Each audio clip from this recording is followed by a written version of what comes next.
The stainless steel Hamilton Beach toaster oven is a great value, offering big features at a small price.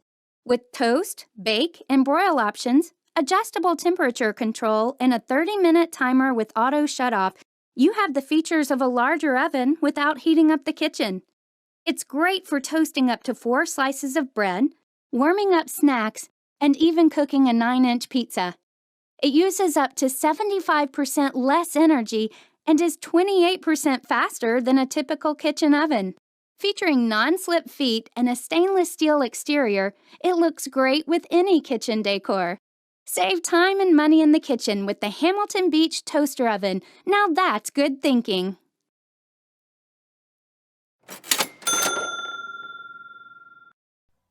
This is the Cuisinart Deluxe Toaster Oven Broiler.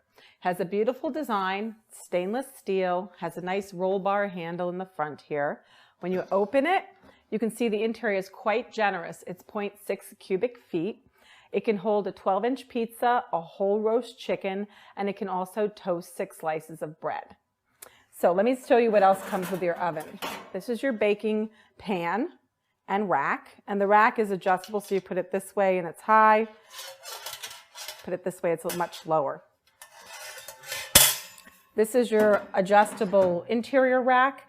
On the top position, it has a lock, so it doesn't come out all the way, but it can also be removed and put into multiple positions, like so. This is the way you would put it if you're going to put a whole roasted chicken in there. I'm just going to turn it back over, put it back in here, because I'm going to use it in this position later. So that's the inside of your oven. The other thing is has 9 functions, and let me show them to you. First, you can see your clock display and large display here. And just by turning this knob, it starts to step through the functions. You have toast, bagel, and the one that's blinking is the function that you're on, bake. And then also with bake, you can use the convection function. Broil, keep warm, reheat. And let me just show you, for instance, for toast, when you put it on toast, you notice it starts blinking.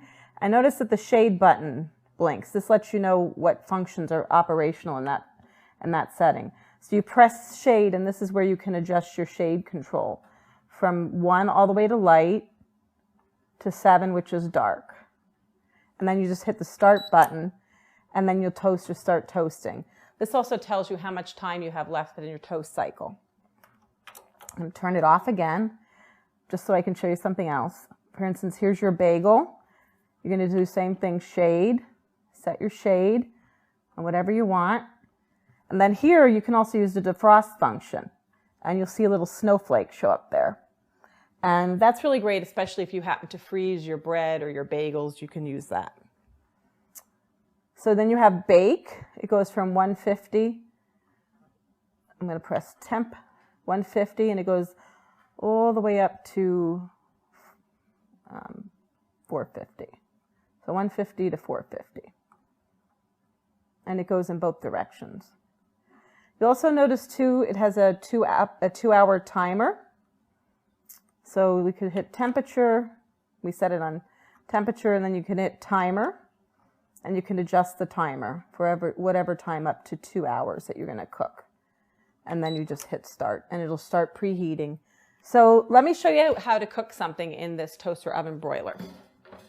We're going to use the broil function today, but what I'm going to do is I'm going to remove the rack because that I don't need. I'm just going to close this a little bit.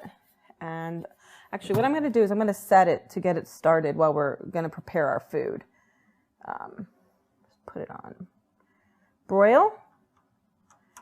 We're going to hit start and let it get ready. You don't have to preheat in the broil feature. I'm just going to loop that open a little bit. So what I'm going to do now is I'm going to get we're going to make, this is a modified version of our kitchen sink nachos. So I just want to show you how simple and easy this is to do. So what we're going to do is just spread the nachos out on the bottom of the pan like so. And then we're going to put our ingredients in. The first thing is, this is already cooked chicken. If you happen to have any leftover chicken, just shred it up by hand. And, you know, this is a great thing to use leftover chicken for, or you can even make quesadillas and do them in your oven.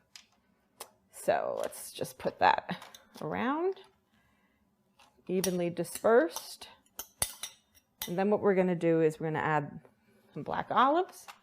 And like I said, you can use whatever ingredients you like for this. This just happens to be what some of the items that we had very handy. These are chilies. So we're just going to, for a little flavor, dab those about. And then what we're going to do is the next step, you can see how easy this is. This is also a great thing to do for an appetizer, because you can serve a lot of people. It's really tasty. It's slightly different than just regular old nachos. That's quite a bit of chili I put on there. And then, of course, what would nachos be without lots of shredded cheese? And you can use whatever type of cheese you want. I just happened to use one that was a little bit orange today, so it looks nice on top of the other ingredients, the green chilies and the black olives. So I think that's plenty of cheese. So now what we're going to do is I'm going to put this in the oven, slide it in. I'm going to close it. I like to leave it ajar a bit. And here is where we're going to set the timer on 12 minutes. And there we go. We're going to come back in a few minutes and check on our nachos. You're going to see how nice and bubbly the cheese is. So let's check on our nachos. I'm going to turn the oven off. Oh, look, they came out gorgeous. See how nice and evenly browned they are? That's because the oven has a really precise thermometer feedback, so it keeps great temperatures on the food you're going to cook in there. It's a really versatile product. It's the Cuisinart Deluxe Convection Toaster Oven Broiler.